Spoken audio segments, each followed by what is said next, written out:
Welcome to the Banker Lamp. Please enjoy the video.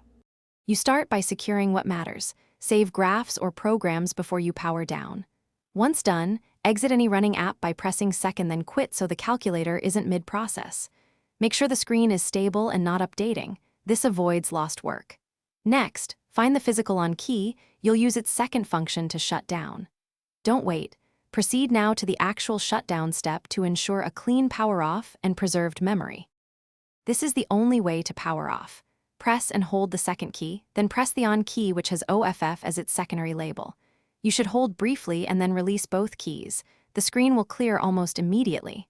There is no confirmation prompt, so make sure you already saved work. Once the display goes blank, the calculator is off and memory is preserved in Flash or RAM as designed. If the device doesn't respond, move to troubleshooting. After the screen goes black, your job is done. Press on to verify a normal startup. If the calculator fails to turn off or on, check the battery contacts and replace batteries as needed, because low power can block proper shutdown. If it still misbehaves, perform a soft reset using the reset button or key combination per your model.